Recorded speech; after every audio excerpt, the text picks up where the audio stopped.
ఇవన్నీ డెవలప్మెంట్ చేసాం. మా దగ్గర ఆధారం ఉన్నది. మీకు చేతనైతే నేను వాళ్ళకిద్దరికి రిక్వెస్ట్ చేస్తున్నా, మిమ్మల్ని ప్రజలు నమ్మి మీ అబద్ధాలు నమ్మి మిమ్మల్ని గెలిపించారు.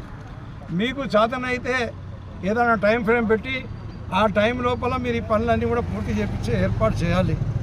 లేని ఎడల మాకు చేత కాదని చెప్పేసి రాజీనామా పెట్టాలి. కానీ మీరు ఈ రకమైన అబద్ధాలు మాత్రం మీరు చెప్పకూడదని చెప్పేసి నేను వాళ్ళకి విజ్ఞప్తి చేస్తున్నా. మీరు రాజీనామా పెడితే మళ్ళీ ఎన్నికలు అవుతాయి. ఎవరైనా సమర్థుడు ఎమ్మెల్యే అయితే నాకు కాకపోతే ఇంకోటి సమర్థుడు అనిపిస్తే, లేకపోతే మీరే సమర్థుడు అనిపిస్తే మీకే ఓట్లు వేస్తారు. అప్పుడు గెలిచిన వాళ్ళు అన్న ఈ రోడ్డు చేపించే అవకాశం ఉంటుంది. కాబట్టి ఆ రకంగా మీరు చేతనైతే పని చెప్పండి, చేత కాకపోతే రాజీనామా చేయండి, అబద్ధాలు చెప్పుకుంటూ తిరుగుతాం. ఇంకా ప్రజా సమస్యలు ఎన్నెన్నో ఉన్నాయి. ప్రజా సమస్యలు లేవని కాదు. సంక్షేమ పథకాల విషయానికి వస్తే ఎన్ని మాటలు చెప్పారు అబద్ధాలు.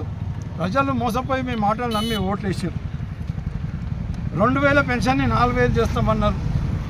ఆసరా పెన్షన్ అది 2000 కూడా 2-3 ఏళ్ళు ఇప్పటికీ వాళ్ళకి ఇవ్వకుండా ముంచేసారు.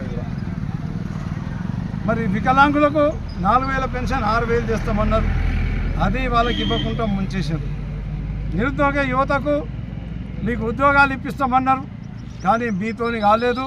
ఒక ఉద్యోగం కూడా మీరు కొత్తగా ఇవ్వలేదు. అప్పుడు కేసీఆర్ గారు అన్నీ పెట్టి కంప్లీట్ అయ్యి కొన్ని కోర్టు కేసులలో ఆపిన ఉద్యోగాలకు మీరు ఇప్పుడు కోర్టు కేసు క్లియర్ కాగానే శాంక్షన్ మాత్రం వాళ్ళు చేత పెట్టడం జరిగింది. తర్వాత మీరు ఏ ఉద్యోగాలు కూడా ఇక్కడ ఇవ్వలేదు. అట్లనే నిరుద్యోగ యువతకు అందరికీ కూడా ఉద్యోగం వచ్చే వరకు ప్రతి ఒక్కరికి 4000 రూపాయలు ఇస్తామని మాట్లాడారు. ఆ 4000 ఇవ్వలేదు, 4 పైసలు ఇవ్వలేదు, మేము చెప్పలేదని చెప్పేసి అబద్ధాలు చెప్తాం. అట్లనే ఆడపిల్లలకు అందరికీ